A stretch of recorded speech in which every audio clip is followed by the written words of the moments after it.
What is up, Wolfpack Nation? Welcome back to another Tuffy Talk live stream. We're here today to discuss the big win over UNC, some men's and women's basketball, and just the ongoings in state athletics here this week. So I'm here with Greg, Michael, and Ken's. First, we'll go around. Thoughts on the game on Saturday and the big win? I'll go. Great night. Loved every minute of it. It was never close. It was the best game to watch. Scotty McCreery really set the tone coming out as Alpha Wolf, but I mean, let's be real. It was a great night. Let's be real. We were all Alpha Wolves that night. That's true. I loved every minute of it. Didn't get kicked out, so fun fact. Proud of myself for that. Your first game not in the student section. How was that? I don't for UNC. I don't want to talk about it. No, I mean I feel like we do have to talk about it. It's so hard, like looking over there and seeing everybody going crazy, and then when I try to do that exact same thing they're doing over there, everybody around us is like, what is she doing? Yeah. So it's like I missed the student section, but they held it down over there, so I'm proud of them. Yeah, super fun game. Super loud, good energy from the student section. It was freezing, I will say. It was even colder than I was anticipating. But yeah, the game was pretty much won out front. It was never close. It was, dare I say, boring for a UNC State game. By the end, I was ready to wrap things up and celebrate. Not for me. I was wanting to run it up. Yeah. No. Yeah. Go, Michael. Go, Michael. I don't know. Yeah. I mean, if you compare it to the last two games, yeah, I guess you could say it's boring, but being on the right side of it is always exciting. Right. But yeah, anytime you can give, there's a saying, the cheating causes a beating, and anytime you can give a beating to the cheating, I am all for it, and it will never be boring for me. Well, that's a great quote, honestly. I'm gonna start using that more. Good quote, yeah. I might have to start integrating that one into my life as well. And then we saw Naheem at the tailgate. Yeah. It was hype from the jump. Naheem set the tone. I took a Carolina fan. You did. You know what? I welcomed her. I was like, "Hey, what's going on, Casey? Welcome to the tailgate." And I don't know if she had like a she had a red blanket covering the Carolina part. That's why. Yeah. I was like, "You're not walking through here with me with the Carolina shirt so everybody can see it." No, I was like, welcome. I gave her a high five, and then I saw the sweatshirt. I'm like, what did you just do, Kens? What did you bring to my tailgate? I would rather you bring something burnt than bring a UNC fan to my tailgate. Everybody was coming up to me. Like, people in the stands, they were like, is this your friend? And I'm like, we've been friends since first grade. I've been trying to convert her for years. She's never been to a game at State, so she says it didn't work, but she cheered a little bit. She got a little happy, so we'll see what happens. Greg, you're getting a shout out here. Greg represented well on TV. Great job. Greg, for those of us watching who might not know, what'd you do this weekend? Yeah, I got interviewed by the ACC Huddle crew. I had my man Michael running security for me. He his beautiful bride. She might be my new what do you call that? A PA, right? Personal assistant. So I think I got some new people hired. No, I had a really fun, awesome time getting interviewed by the crew. Definitely a life experience, and it was humbling. I was chatting with I think it was you, Michael, yesterday. It was just kind of taking it all into perspective, just trying to figure out how it all happened and how it was just a whirlwind of events. And then to me, like, you know, obviously I broke my leg 2 years ago, and then last year I got on the field with Derek waving the NC State flag. And then this was the first home game since the accident, and got interviewed by the Huddle. So I figured that's a perfect way to end the chapter. It's the final chapter of the story, and I hope that it's now. I mean, it'll never be done. But I mean, for all the celebratory things, I think that's a fitting way to close that book. I think it's the. I think that's just the beginning. It's like you said, it's the end of one chapter, but it's a lot. I mean, like you said, it's kind of it hit me too. Like, I was like, you know, it's really crazy that Greg did that from, you know, just us hanging out every Monday night talking on here, and we've got now Greg on, I guess national TV. Yeah, I would love to know the ratings. Like how many people saw like that interview? Like I honestly just want to, because when it was happening, my parents are like, "Are you for real?" I'm like, "Yeah, I'll be on TV." And then Are you for real? yeah, and I wonder how many people actually have the ACC network. So I actually Googled it, and allegedly it's in 90 million households. Now, obviously, 90 million plus that's Super Bowl ratings. So I don't think that many people watched, but I am genuinely curious how many people saw that. So I mean, Naheem was fangirling over you once I told him. He was like, "Why does he look so familiar?" And I was like, "That's Greg the Leg." And Naheem was like, "You're joking. Oh, This that's is amazing. Greg the Leg's tailgate." And I was like, "Yes, it is." He was like, "That's insane." Yeah, that was fun. I mean, like I guess that was Naeem's first ever tailgate experience, and so I'm glad we could do it up for him a little bit.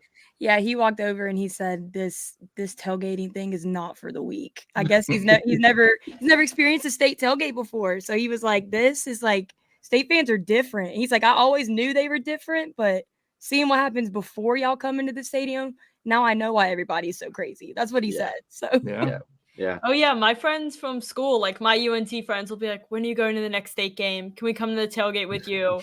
Like they don't realize how different it is, but once you go, you want to keep coming back. Oh yeah. Yeah. Are y'all bummed we didn't get the chance to rush the field this year? One guy did no. from my section. One guy. Yeah, was that the guy in like the cowboy boots? He had this red scarf. He just kept. Oh yeah, that was the guy. I saw him. Man, I saw him. That man was gone. He almost eluded the police. Like he did juke that almost one dude. got away. He juked that security guard right from the jump, and I was like, yeah. He was having the time of his life. And he was wearing cowboy boots, and he was wearing cowboy boots and didn't fall on the field. So I don't know what UNC's problem was.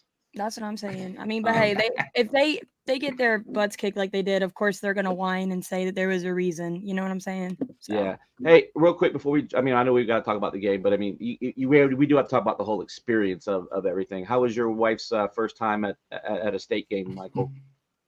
Oh, it's great. Yeah. Yeah. She enjoyed it. Best part was we came back to the hotel after the game, and I'm walking in the door. It's like, what was it, about 1 o'clock in the morning, Michael? I think it was. Yeah. And I hear Greg. I'm like, and there's Michael and his crew hanging out of the bar was closed, but it's a little like, public area. We're just sitting in the lobby. Yeah. Yeah. Chilling. Yeah. And we were at the same hotel. It was pretty funny. So it's funny. Had a nightcap and it reminisced, and it was great. But let's talk some football, man. I'm ready. Oh, yeah. All right. Is there anything anyone wants to say out front before we go into some tweets of the week talking about the game? Nah, let's go. Let's get into it. Let's do it. Tuffy Talk tweets of the week.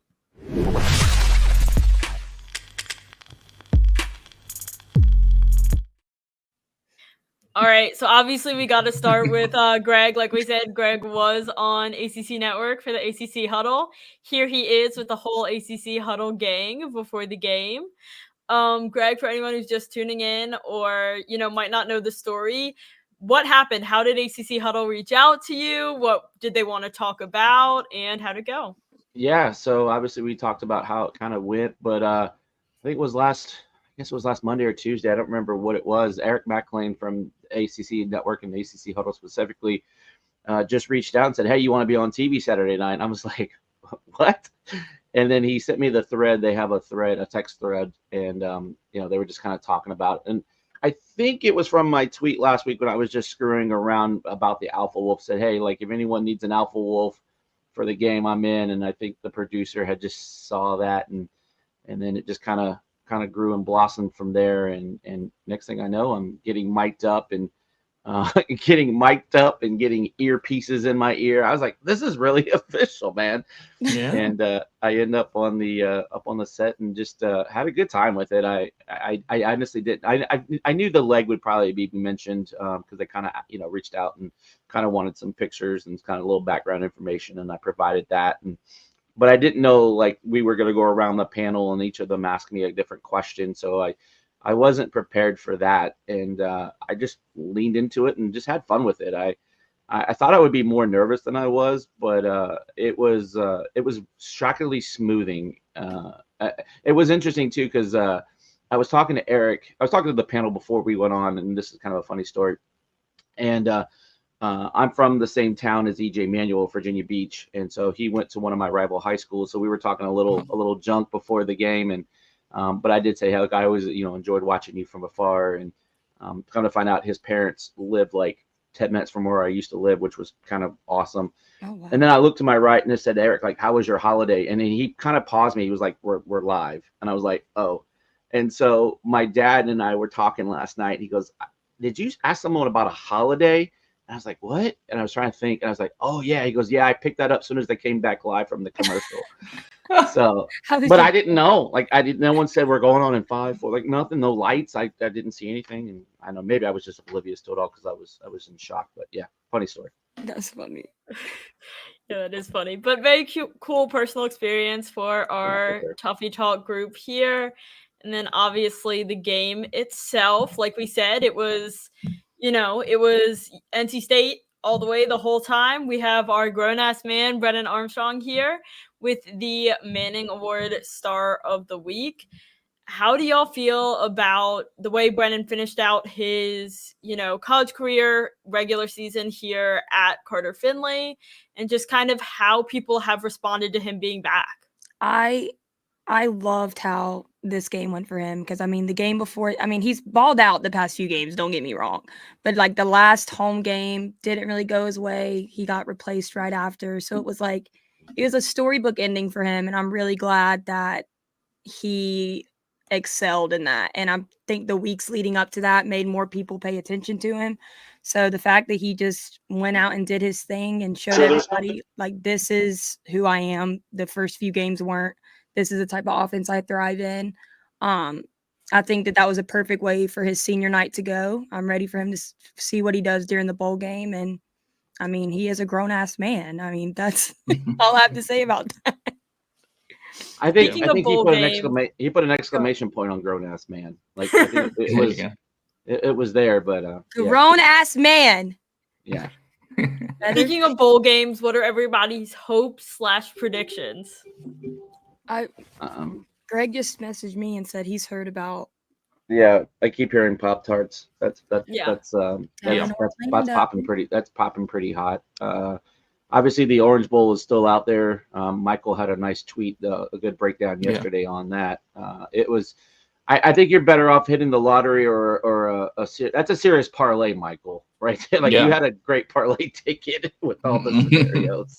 and like, even if all that happened, that still wouldn't guarantee it because it's just up to the committee on where they rank Louisville. Yeah, it's an opinion. If they do lose, like, if they win, it's we have no shot. But and that's the other thing too. Like, Florida State can still win and still not make the playoff. As crazy as that may sound, that too. It's definitely conceivable.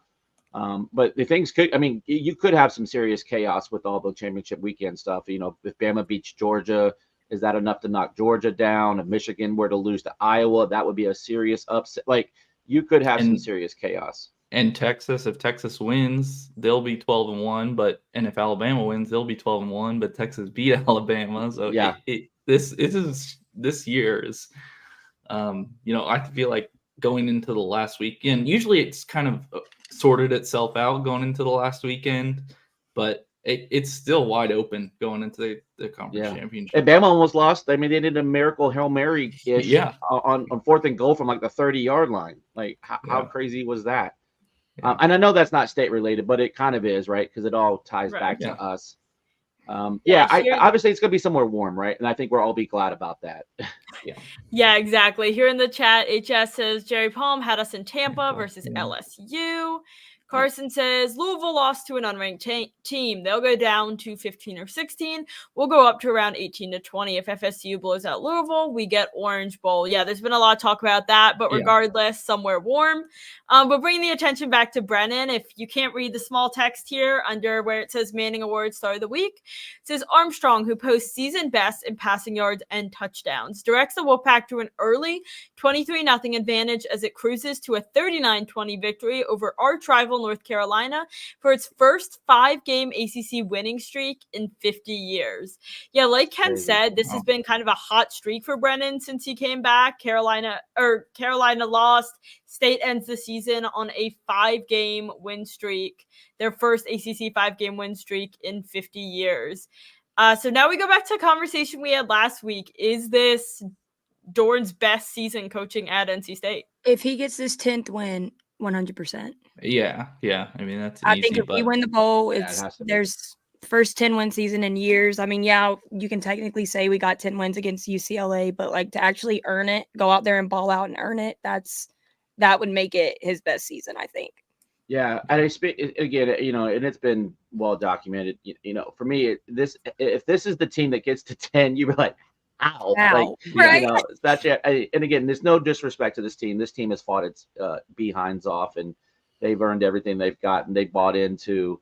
We kind of talked about it with the Duke game, and I've mentioned it even last year when MJ came in. We hit that fork in the season, right? Either you figure it out and you turn it around and things go well, or the team could have just said, you know what, the heck with it. I'm going to mail it in and just kind of ride it through. And it just speaks to the volume of the character, the integrity of the players that, coaches have brought in, and that they will fight till the final whistle of the game. And I honestly couldn't be more proud. And I think that's what you see in Coach Dorn with the way he kind of talks about this team, that,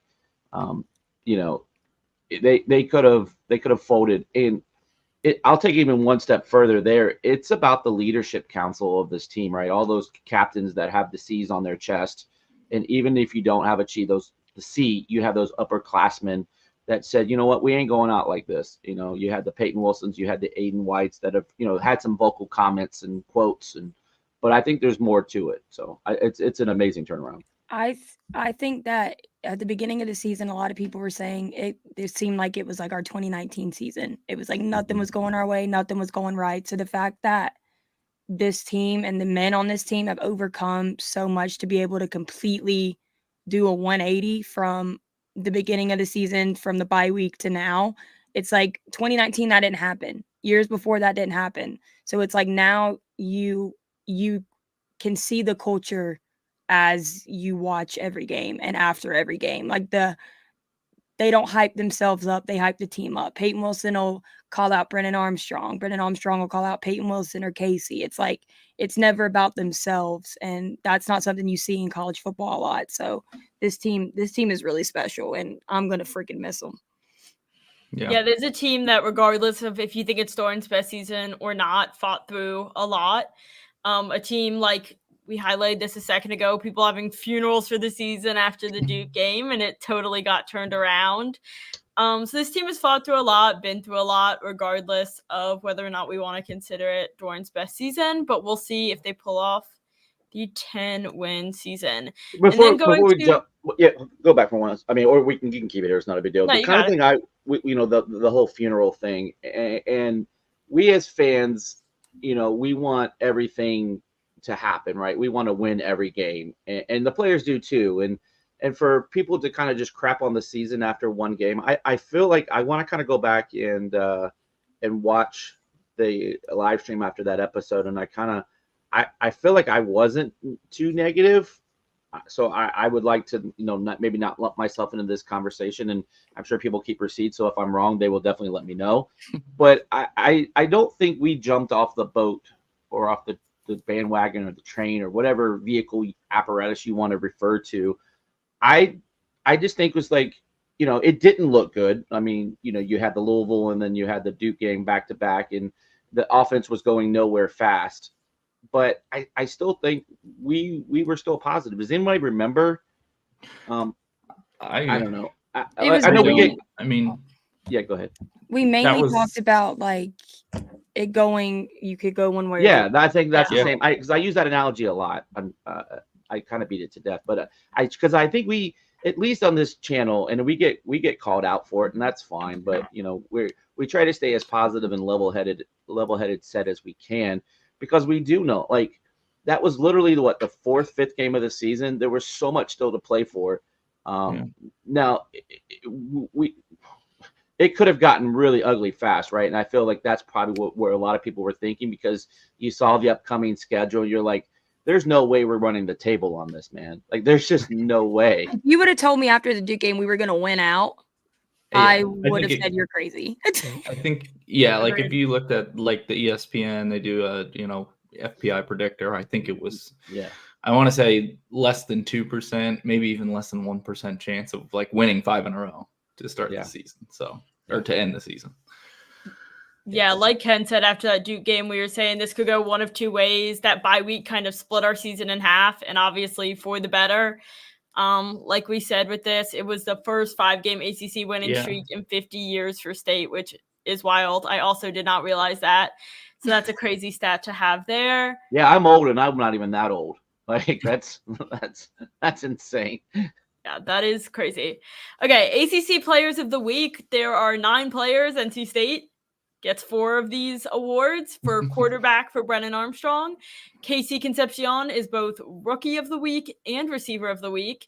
And linebacker Peyton Wilson is Linebacker of the Week. No Obviously, shocker. all well-deserved. A good way to go out for Peyton and Brennan. What do you guys think about these? Did any other State players deserve any other positions, do you guys think? What do you think about these guys play? Yeah, maybe not for Players of the Week ACC level, but I mean, damn, you give that whole defense a game ball. They held Carolina to its lowest yardage output, lowest scoring output of the season. By the way, I don't know if anyone's checked the stocks at either Home Depot or Lowe's, but I'm sure they're low on wood because we were laying it on Saturday night. Like they, woo! Jalen Scott was bringing it. Aiden White, Shaheem Battle, Hebler. It was a hit parade. But I think the whole team, man. Not even just defense; those wide receivers. Mm-hmm. That's the most I've seen. More wide receivers come out and actually make a difference. Like usually it's just like 1 or 2 that comes out and balls out. Our entire wide receiver core was out there ready. And it was just, I remember I made a comment halfway through and I was like, who is this team? And I like them a lot. Let's keep them. And everybody just started laughing because it's like every time we play Carolina, we come out as we give our best. If we did that every game, I have no doubt we would be undefeated this year. Yeah. So for me, it was an interesting way we attacked Carolina. Granted, it's no secret. Like Carolina's defense has been their weakest point of their team all season, but I honestly didn't see us attacking them through the air like we did. We came out and we were throwing it all around the yard. Yeah, and I think that goes back to Brennan. Like he was playing. Dorn said he didn't throw a pass or threw, which is even more remarkable, right, Michael? In practice this week, and then to come out and you could tell because there were plays he had extra large rib cage padding in there. He looked like the Michelin Man out there. Yeah, and you can tell he didn't look nervous, which is another thing. Like usually playing Carolina, playing your rival who wants to hurt you every chance they get, knowing that you have already injured ribs, you'd think he would have shown a little bit of a nervous streak, but he went out there and he balled out. He ran. He wasn't scared of anything, and that's the type of quarterback that I love to see for State. I think there were a couple of plays where he did slide, or there was one he ran right out of bounds. He could have got 1 more yard and it would have been a first down. It's I think 3 weeks ago, he takes that. Yeah, 3 weeks ago he takes that. He would have taken those hits. Yeah. You could. I was rewatching it today.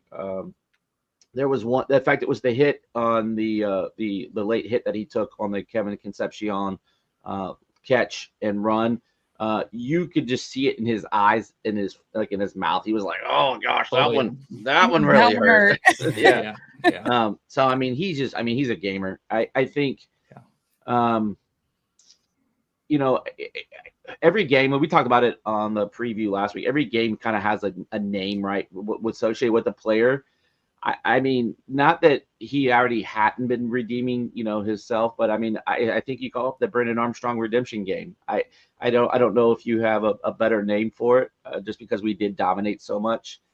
But yeah, three in a row, and I think so. Last time he was out there, he was getting booed off the field.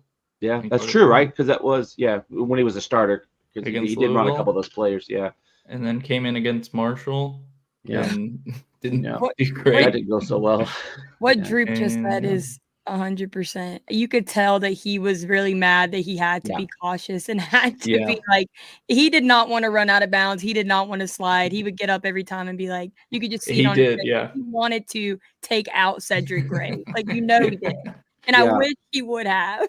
Yeah, he kind of talked about it a little bit in his press conference post game that, he was like, yeah, he left a couple of plays out there, but it's better not take a hit and fight another day than getting knocked out. And kind of what you have behind you that, is a little bit of a drop off to say the least. Yeah. And I think that made him, he passed for 330 yards. Like, I think he had to trust his receivers more because, he every game he was liable to just tuck it and run. But some of those, he knew he couldn't take as many hits this game. So yeah. Which one of you was it? You Kens that mentioned the red receiver stepping up?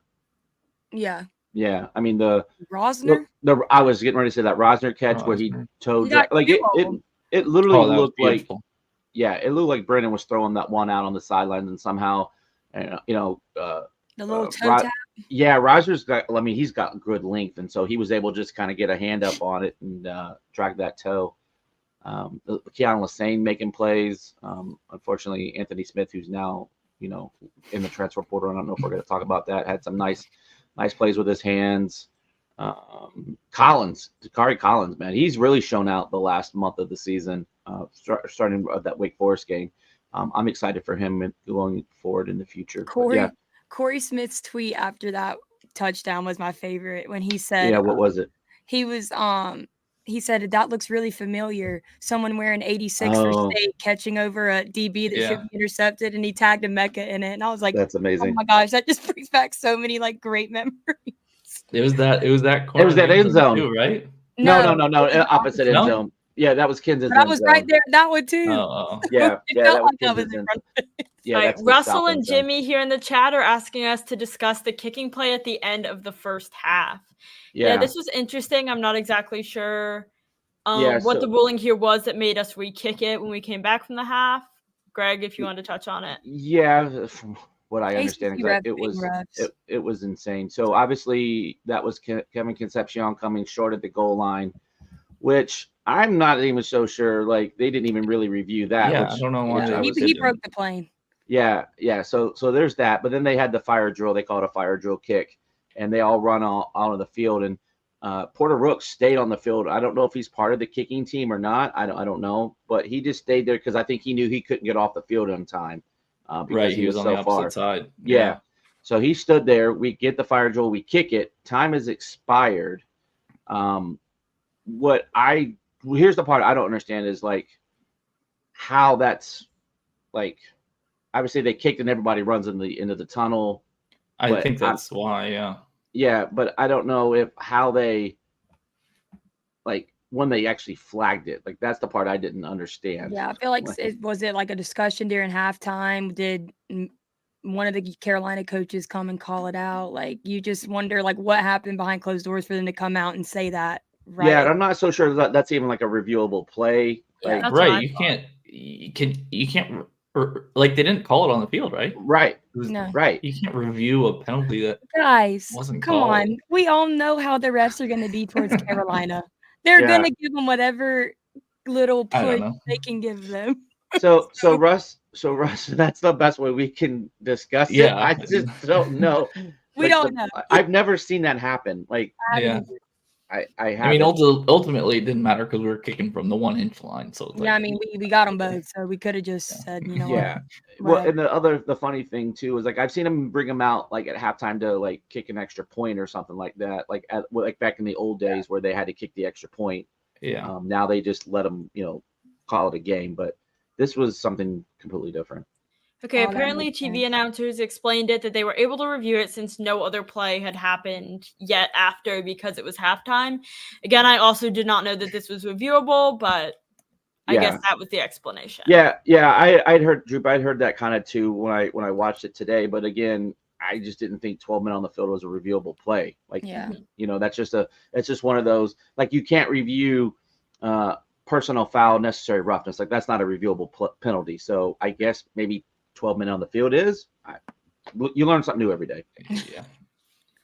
But going back to players of the week and about to jump into an NIL discussion, this was senior night for both Brennan and Peyton. A good way to go out before the bowl game. But for Kevin Concepcion, it obviously isn't. Kevin Concepcion is a rookie currently. And last week we were talking about how he can do everything. He almost like he's driving the bus back from the away games. So the question among state fans is how to keep Concepcion. So we have a tweet here. Okay. NC State coach Dave Doran calls for fans to donate to Savage Wolves. Pack of Wolves asks for 5,000 fans to donate $1,000 apiece so we can recruit, retain, and develop. And Stuart Mandel here says Dave Doran makes $5 million and he's begging fans to donate their entire paychecks to an NIL collective. The model is so broken. And coaches cannot donate to NIL. People are so stupid. I know. I'm sorry. But this is so dumb. So here's a national. So obviously Brian Murphy's a local WRAL guy, and so he just kind of took a post game quote and tweeted it out there. And then Stuart Mandel, he's with the Athletic, a national publication. Here's part of the problem. Stuart Mandel never kind of came out and reiterate what his point was, and he just kind of basically threw a grenade and walked away from it. Yeah. So you could look at this one of two ways. One, that Dave Doran should be giving his own money to the process, and we know that's illegal. You can't do it. But then his other part of it's like, he's making $5 million. He shouldn't have to be begging, people to give money to the system, right? Yeah, I think that was more his point. I think so, but again, don't assume that, he's not known for his good takes. But I mean, the amount of money that Dave puts in to everything, not just athletics, on a yearly basis, it's like that wasn't even a comment that really was necessary to even make. Yeah, and I agree with Infinite Hate. Infinite Hate's always coming in with a great takes. Yeah, I think the point behind his tweet, which he didn't get across, and which other people have said, which is very reasonable, is that schools should be paying these players. The coaches shouldn't have to be begging the fans. I think this is a confusing tweet again. Well, I think it was purposely misleading because he does this crap all the time. Like someone said, he has horrible takes. So I was having some conversations with some folks that are in the NIL world today, or have been in the NIL world, and I don't think this is a new take by any stretch of the imagination, but it's just time to take the whole system, blow it up, put these no longer call them student athletes. Right, they're employees of the school. Time to break out contracts. You sign 2-3 year deals. And here's the thing: depending on your level of talent, maybe that's how you get a 2-year deal, a 3-year deal. Like, maybe you're a long snapper, you get a 4-year deal. Like, because the professionals, they have different levels of contract, right, depending on type of player. And so I think it just might be time to do that, and then this all goes away, and then you can still, you as a fan can still donate to the athletic scholarship, right? So maybe put the Wolfpack Club in charge of all of that. And then, they hire more staff, obviously, because you're going to need more staff to be able to manage this. You need a general manager at that point to run salary cap and all the craziness that's involved with that. But I think, you have to figure out a way to then, and then the other question becomes, do you try to level the playing field, right? Do you, because you really can't, put stipulations on name, image, and likeness, but how do you level the playing field? Because obviously an Alabama can bring in tens of $20-30 million a year, where NC State struggles to bring in $5 million a year. Yeah, we've talked a lot on this show over recent weeks about the way NIL is just totally. I don't think it's a clear-cut issue. I don't know what the solution is, Greg. You're right. It might have to be contract-based. But yeah, Stuart's take is confusing. It's a take. Trash. It is a take for sure. a take we shall now move on from. Okay, so finishing up here with football, the AP poll now has NC State at number 21. I think State was unranked in AP last week. So moving on up there, we'll see where they end up in the CFP poll. Any predictions? I think we were 22 last week. Yeah. Mhm. Think around like maybe 18, 19. That sounds about right. Yeah. Kansas State and Oregon State lost, they're really so the we'll only jump ones. them. Yeah. And then it just depends on if they put us ahead of Tennessee, which we should have been because Tennessee. Yeah. And were they impressed by our win, right? Enough to where it still didn't. I mean, we dominated the Heisman quarterback, so I don't know how we wouldn't be. You would think they wouldn't be impressed, you know? I thought Drake May was that Heisman candidate. Yeah. So Droop says 4. I counted 3, so I might have missed one, but Blair, I have receipts here. Blair Kiroff, Zach Klein, and Emily Adams. Get it together. We're definitely a top 25 team. Get it together. And then one knucklehead from Don Williams, excuse me. I want to make sure I get his name right. This knucklehead had Carolina at number 24 in the country, or 25. I'm like, bro, like, do you even watch football? Yeah. I mean, there's got to be a way that to like ensure these people are actually submitting, because they might just like, submit the same ballot week over week, It's just like, I agree with Dennis's comment. It is what it is. Yeah. I agree with that completely. I think we could definitely play with anybody in the country. Take the number aside. I mean, we have the passion, we have the drive. I mean, like I always say, I have us over anybody. Natty champs. It'll happen one day. You heard it here. Well, I told you. What happened, kids, when we were playing We Are the Champions at the tailgate, and your friend Casey's like, you shouldn't be playing that. I'm like, playing that right now. You got to speak it into existence. Right? And everybody makes fun of me for speaking it into existence. It's going to happen. Okay. Obviously, we will circle back to football with our mailbag, but any final football thoughts before we move on to other Wolfpack athletic news? I mean, we should be top 20, not top 25 at this point in football. It's just, it's a little disrespectful. I'm not going to lie. Yeah. I think we will be in the CFP poll, but we shall see. And again, that's the only one that matters, right? We talked about it last week. Yeah. Like, you have the coaches poll, you have the AP poll. The only one that really matters is the CFP these days. And people get a little worked up over these other two. Okay, yeah. Russell says changing gears. He's ready. He's Women's ready to pack. Wow. Yeah. All right. You this is what I want to talk about. Yeah, there we go. All Give right. it a 5. Women's basketball is number 5 now after beating then number 3 Colorado, now number 7, 78-60 on Saturday. Dominated them. Yeah. Honestly, I think, Michael, was it you that said that the 5 is even a little bit disrespectful here? Yeah. Give us one. I mean, like, nobody else in the country has top 5 wins. I mean, UConn was number 2 when we beat them. Colorado was number 3, and it's not like it's been throughout the whole season either. It's been like the first within the first 20 games. It's that's pretty impressive. Crazy. Yeah. And Iowa within the first 10 within the first 10 to be really realistic. We're 7-0 now. Yeah, but that's pretty true. It's go ahead, Michael. I'm sorry, you started talking. I talked over you. My apologies. No, I was just gonna say it. Iowa still has a loss and they're ranked number 4. Yeah. I think it's because somehow they've already played Kansas State twice or something. What? And Interesting. I was trying to figure it out because I was looking at their schedule. Yeah. And I think they had scheduled them and then ended up in a tournament with them. So it wasn't.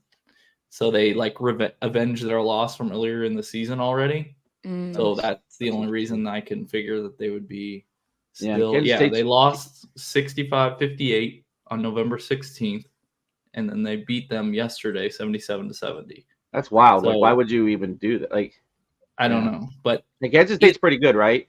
Like, I think so. I think they're like 15 or 16, but they're usually pretty good. Like, they're still ranking them ahead of an undefeated team with 2 top 5 wins is crazy. Yeah. Well, and I was talking like not to diminish the women's basketball win over Colorado.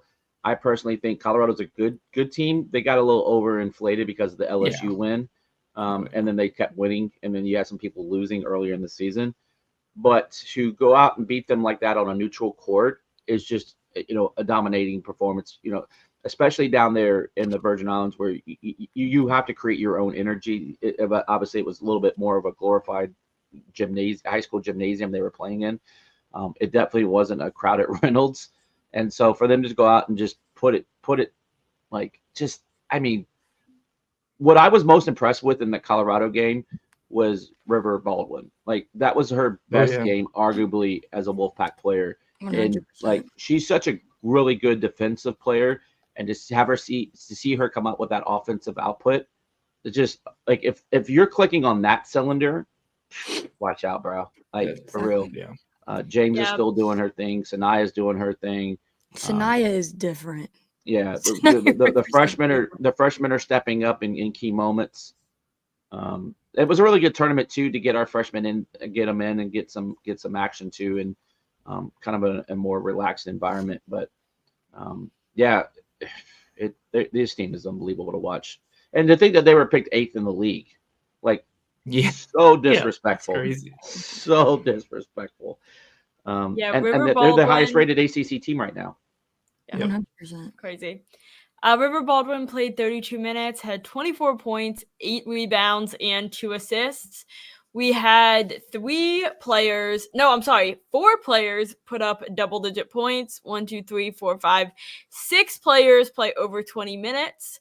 But yeah, we got to see some of the freshmen come in, see some kind of different people out there on the court. And now NC State is preparing to play Vanderbilt on Wednesday, and then Illinois State, who are both unranked. So hopefully State is able to dominate some more, kind of continue to grow as a team, let some freshmen get their feet wet, figure things out. What do you hope to see from this team as they kind of continue to grow and progress into this season? If we keep playing like we are, I wouldn't put past definitely an ACC championship, and I think a very deep NCAA tournament run.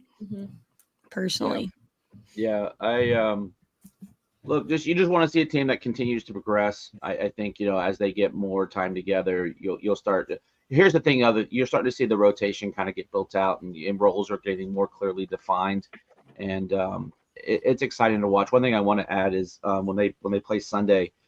This is the 50th anniversary of NC State women's basketball. So they're going to have their alumni day. So if you looking for something to do on Sunday, a lot of former women's basketball players will be there.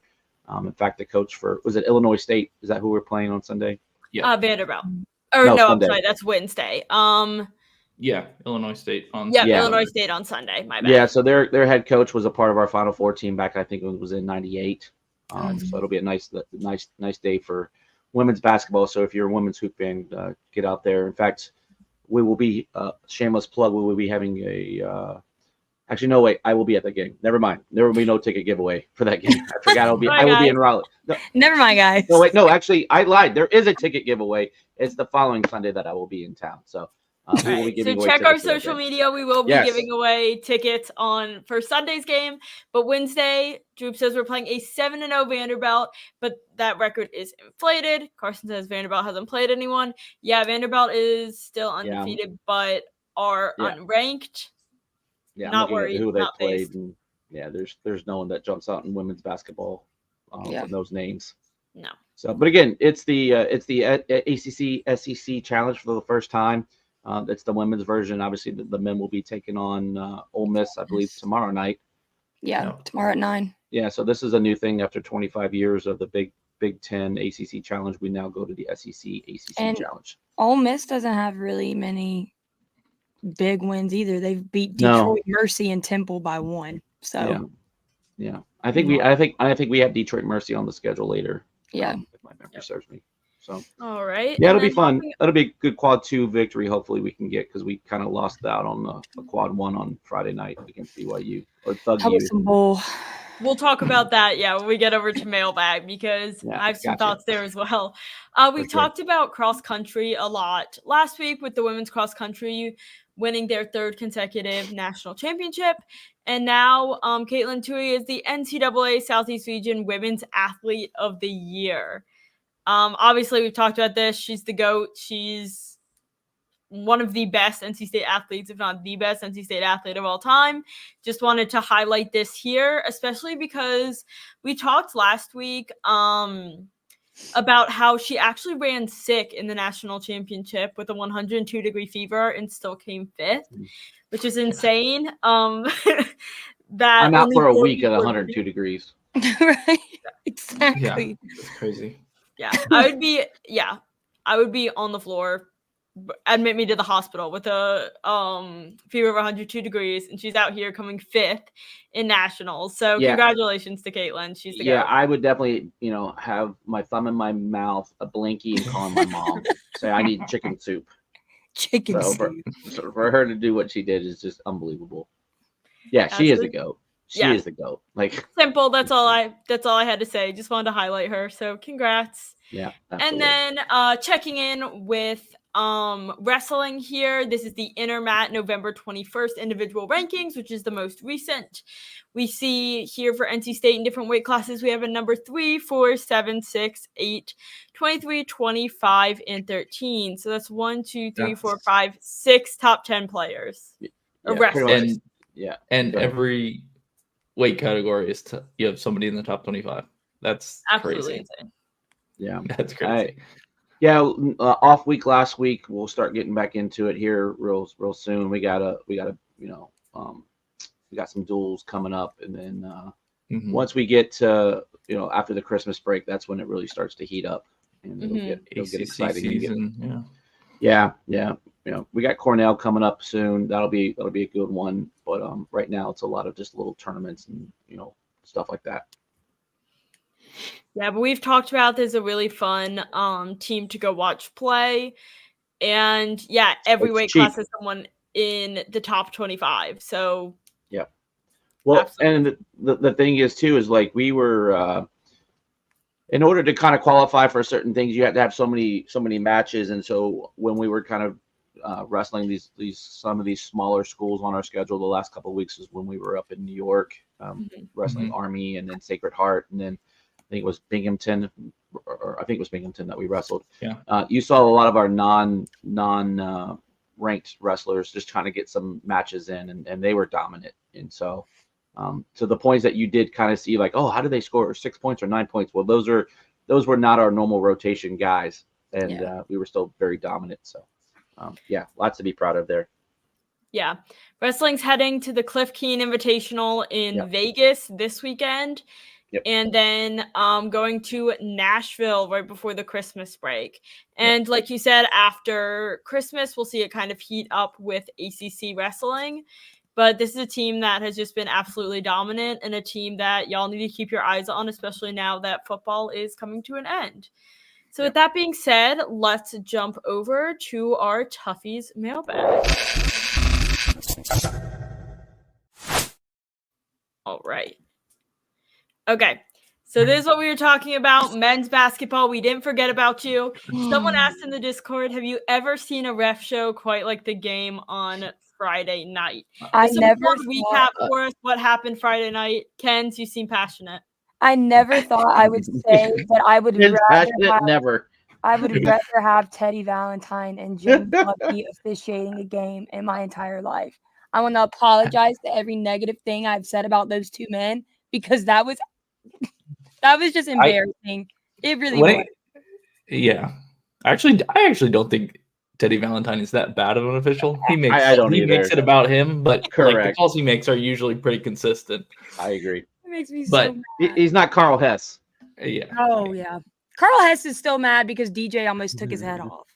Yeah. That's all he's mad about. I mean, to answer the question, though, unfortunately, yes, we kind of have seen some bad games, but that's, I was thinking about replacing the word ref and putting another word there, and you probably can use your imagination on what word it was. Starts with an S.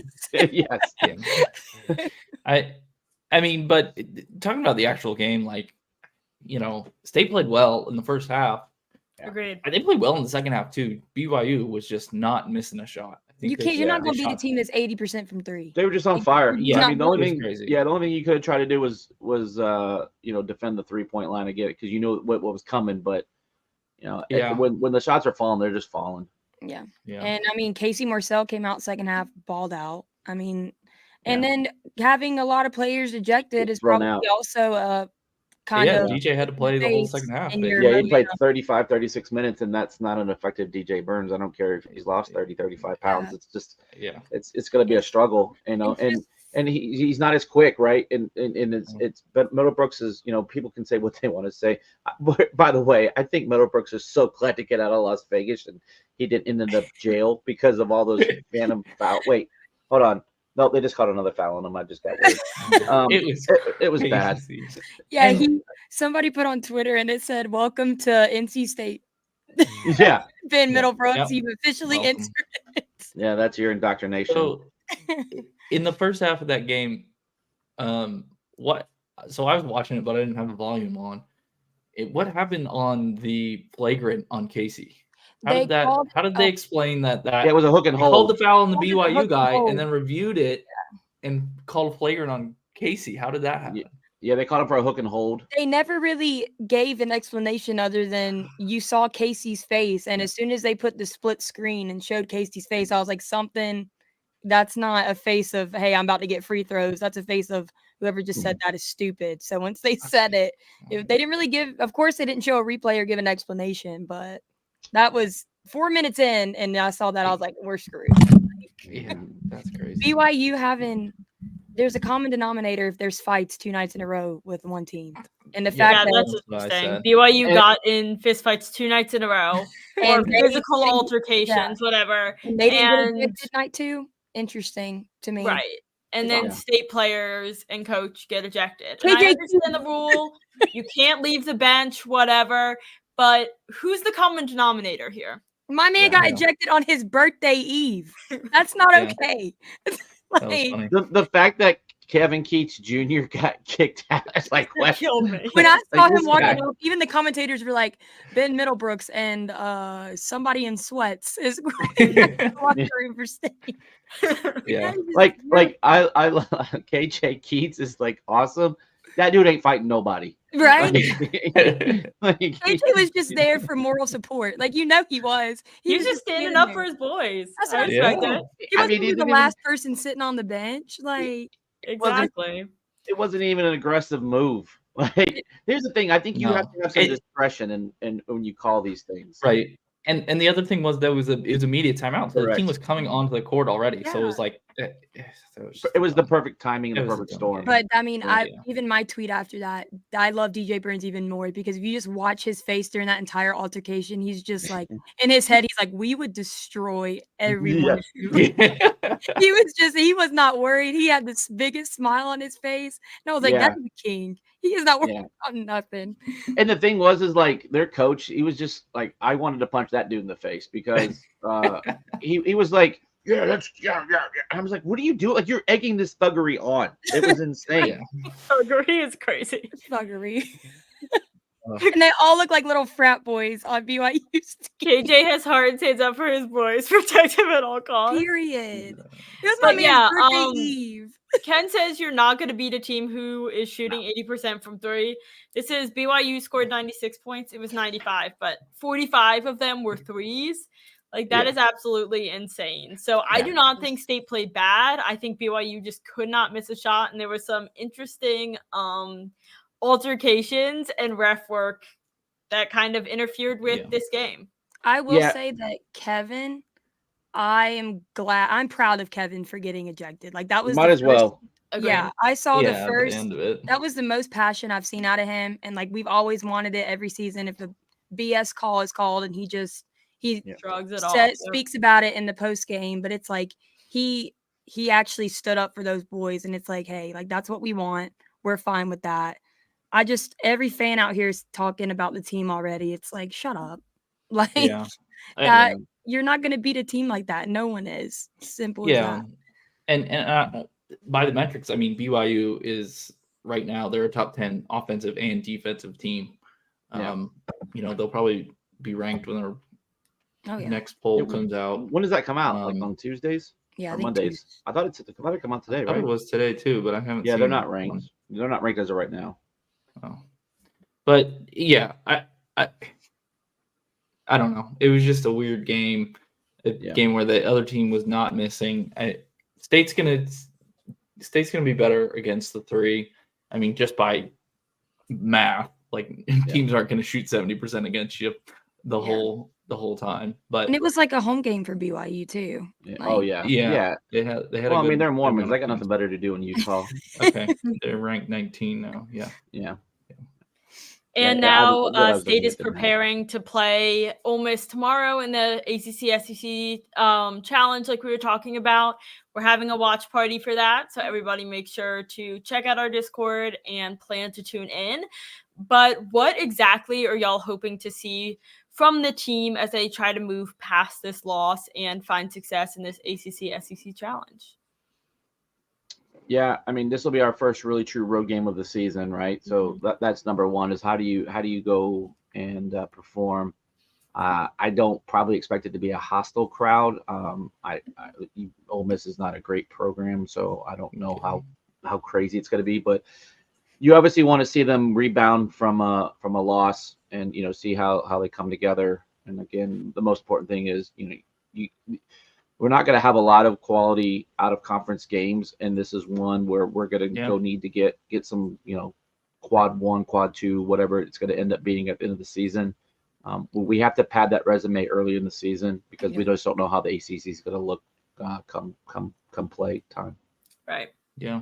I think it's kind of like quietly a big week, like Craig said. I mean, this is a road game against an SEC team, so it'll probably end up Q2 at least, hopefully Q1 if Ole Miss improves throughout the season. And then we've got at Boston College on Saturday. So that's an ACC game on the road. And that's right, like we said, coming off this loss where you traveled all the way across the country. So it's going to be a tough week and a big week. I think State probably is going to be favored in both these games this week. Mississippi's -1.5. Oh, okay. All right, there. Yeah, we touched on this a little bit earlier. Ole Miss is undefeated, but they haven't really played anybody. They beat both Temple and Detroit Mercy by just 1 point. So we should expect this to be kind of a close game, but I think Ole Miss is favored on the fact that they are undefeated. And I don't think that should be something that necessarily scares State off. Only because I'm a college sports fan, I recognize these abbreviations for these universities. That's how bad their schedule has been. Like, can anyone tell me what ALST is? Alcorn State. Right, because you're a sports fan, right? But most people, here's one, SHSU. Is that Sacred Heart? I think it's Sacred Heart, right? Nope. I only knew that. We're wrong. No? Sam Houston State. So anyway, it just goes to the point where they haven't played anybody. These are like fake school. Yeah, State's definitely had the tougher game so far with Vandy and BYU last week. So hopefully they that's helpful going in. This is all just kind of put it into perspective. That's all. But can we highlight Colby's comment real quick? I really need. What? I just needed that to be shown to everybody because I'm ecstatic. I'm so happy. I'm so tired of losing. Okay, we can get the Panthers are unwatchable, so hopefully this helps. Gosh. No, it's David Tepper's the problem, but you can't fire that man, so. All right, well, and only thing you can hope for is a scandal. That's what you're hoping for at this point. If you're a Carolina, right? Exactly. And to wrap it up here, as the regular season for football comes to an end, and we looked ahead to bowl games in the offseason, who should NC State pick up in the transfer portal, or more generally, what specific needs does the team need to address? Yeah, I mean, this is still the first day. Go ahead, Michael. I'll let you jump in. I've been talking a lot. Oh, I was just gonna say that's a loaded question. How much money do we got? Who should we? Yeah, that's exactly. the answer. We're giving all of our money to KC. No more money goes to anybody else. That's seriously. Simple as that. Yeah. I mean, obvious answer is you need a QB, probably two. Yeah, for sure. O-line needs O-line. Someone O-line, talked earlier in the chat that the O-line has improved from what we saw halfway through the season, and I definitely agree. Halfway through the season, we said you know, when we were doing those midseason reviews, we said this is a mess. This is like a D-, D, F O-line. We really need to get together there, but I think we really do need to focus on that as we go into the transfer portal and kind of focus on that going into next season. Real quick about the offensive line, I think that got shored up really good when you got Peak in there and you brought Isaiah Shirley onto the line as a blocking tight end. I think you got a lot more efficient. And then you got healthy. Obviously, McMahon was out for a couple of games, and you had a kind of a carousel of moving pieces. You were trying to figure out who could play where. You obviously, Derek Eason kind of lost his spot on the line. So there were some things there that, during that bye week. Again, we talked about earlier, that bye week came at the most crucial. Actually, you know what? Now that I'm thinking about it, the MVP of the season may be the bye week. We got it all figured it out. Yeah, but really? No. I mean, if I had to pick three, I mean, quarterback. Yeah. And I think running back. Yeah. We've lost three guys now. I mean, you lost some people at tight end. Granted, again, we just talked about Shirley. Yeah. Is that going to be? Yeah. Is Isaiah Shirley? Is this going to be a long-term thing? Was just a plug and play it for now? Is he going to be the tight end moving forward? That'll be something interesting to watch, which will determine where you go. So if you gave me three positions on the offensive side, that's probably where I would go. And then on defense, you're probably going to need a cornerback. My guess is because at least one, maybe two. Maybe two. Yeah.